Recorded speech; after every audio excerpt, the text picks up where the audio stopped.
NCR में शामिल UP के नोएडा के स्कूलों को बम से उड़ाने की धमकी मिली है। इन स्कूलों में हेरिटेज और मयूर स्कूल के नाम शामिल हैं। ईमेल के जरिए स्कूलों को धमकी दी गई है। सूचना के बाद पुलिस के बड़े अधिकारी स्कूलों में पहुंचे और जांच की गई।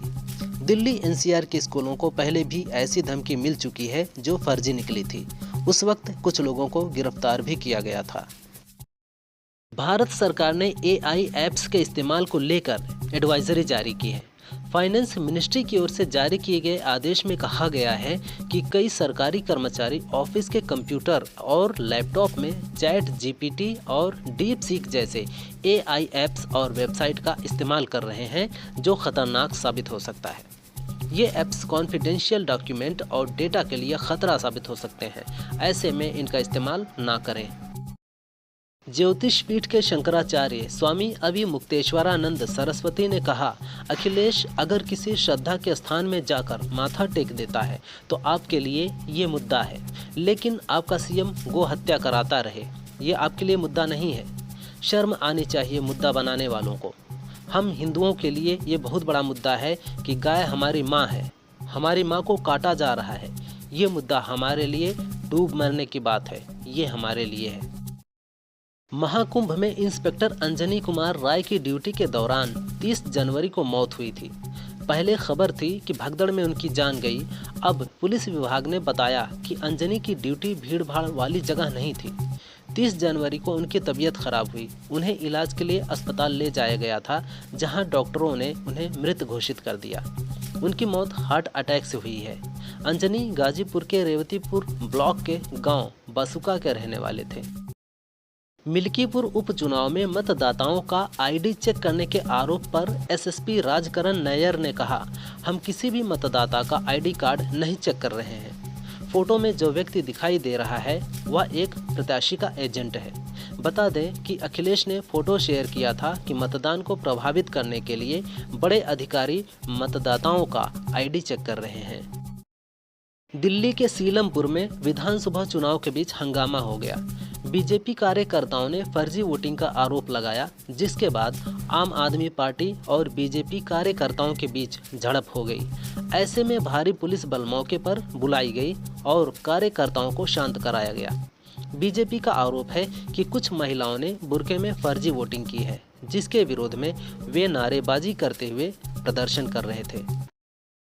5 फरवरी को हुई वोटिंग में सपा प्रत्याशी अजीत प्रसाद ने कहा, मिल्कीपुर विधानसभा में कई स्थानों पर फर्जी तरीके से मतदान किया गया। भाजपा के कार्यकर्ता और पदाधिकारी के अलावा अयोध्या प्रशासन पर भी बड़ा आरोप लगाया।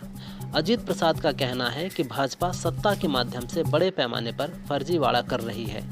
बाहर के लोग भी यहां आकर वोटिंग कर रहे हैं।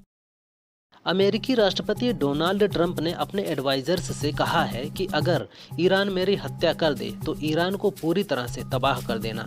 ये बात ट्रंप ने ईरान पर सख्त प्रतिबंध लगाने के आदेश पर साइन करते हुए कही है। पिछले साल नवंबर में ही अमेरिकी न्याय विभाग ने ईरान पर ट्रंप की हत्या की साजिश रचने का आरोप लगाया था।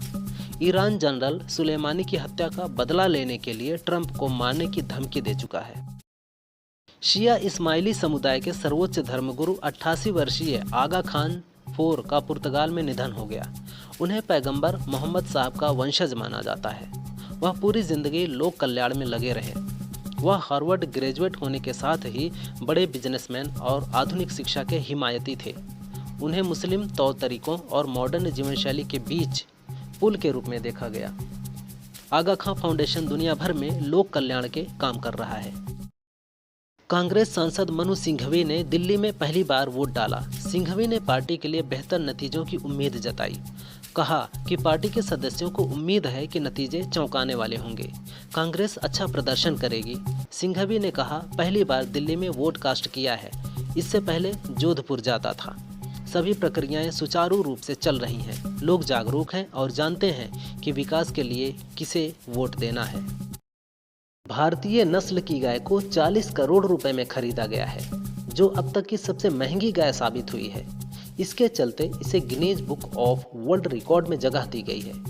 ब्राजील के मिनास गैरेस में आयोजित पशु मेले में वियाटिना 19 नामक गाय के लिए 40 करोड़ की बोली लगी। इस गाय का वजन 1101 किलो है, जो नेल्लोर नस्ल की गाय है।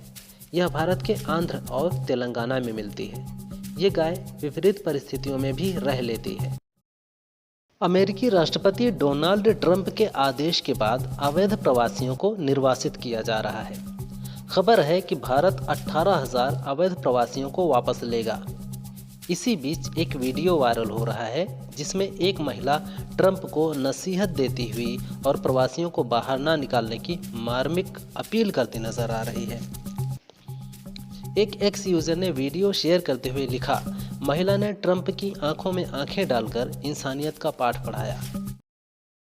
पीएम मोदी के संगम स्नान पर सपा नेता आईपी सिंह ने तीखा वार किया है। उन्होंने एक्स पर लिखा, गौर से देखिए, रेनकोट स्नान कैमरे पर जारी है। गंगा जी के ठंडे पानी से इतना डर, आज विशेष दिन है। आज मिल्कीपुर, अयोध्या और दिल्ली में वोटिंग हो रही है, इसलिए आज का दिन गंगा स्नान के लिए चुना गया है। भगवान विष्णु का अपने को अवतार बताने वाले को कुंभ स्नान की क्या जरूरत। लंदन की मॉडल वेरा डिस्कमंस इन दिनों सोशल मीडिया में काफ़ी वायरल हो रही हैं। डेटिंग टिप्स देने वाली वेरा खुद को दुनिया की मोस्ट वांटेड गर्लफ्रेंड कहती हैं। उनका दावा है कि उन्हें 5,000 लड़कों ने प्रपोज किया, लेकिन 3 ही उनकी उम्मीदों पर खरे उतरे।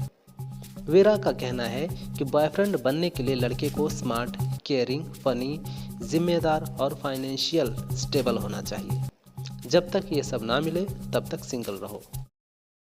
कानपुर शहर को एक नया अंतर्राष्ट्रीय बस अड्डा मिलने वाला है। झकरकटी बस अड्डे के बाद अब सिग्नेचर सिटी बस अड्डे को जल्द ही इंटरस्टेट बस स्टेशन बनाया जाएगा। यहाँ से हर घंटे बस मिलेंगी। सिग्नेचर सिटी बस अड्डा से नई बसों के चलने से जाम की समस्या से मुक्ति मिल जाएगी। मार्च 2025 से इस बस अड्डे पर दिल्ली, उत्तराखंड और राजस्थान से बसों का संचालन किया जा सकता है। पश्चिम बंगाल में अब सार्वजनिक स्थानों पर तंबाकू या पान मसाला थूकने पर भारी जुर्माना लगेगा। इस संबंध में सरकार विधानसभा में विधेयक पेश करेगी। हालांकि अभी तय नहीं है कि जुर्माने की रकम कितनी होगी, लेकिन सूत्रों का मानना है कि थूकने जैसे अपराध के लिए 1,000 रुपये तक का जुर्माना लगाया जा सकता है। राज्य में सार्वजनिक स्थान पर थूकने का रोकथाम अधिनियम 2003 पहले से लागू है, जिसके तहत 200 रुपये जुर्माना लगता है।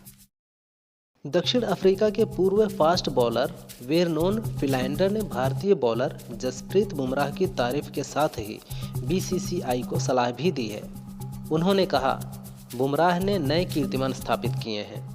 बुमराह जैसे खिलाड़ी को महत्वपूर्ण सीरीज और टूर्नामेंट्स के लिए बचा कर रखना होगा। उनके लिए वर्कलोड मैनेजमेंट बेहद ज़रूरी है। हालांकि ये मुश्किल है, क्योंकि आप हमेशा खेलना चाहते हैं और नए रिकॉर्ड बनाना चाहते हैं। मिल्कीपुर विधानसभा सीट पर मतदान हो गया है।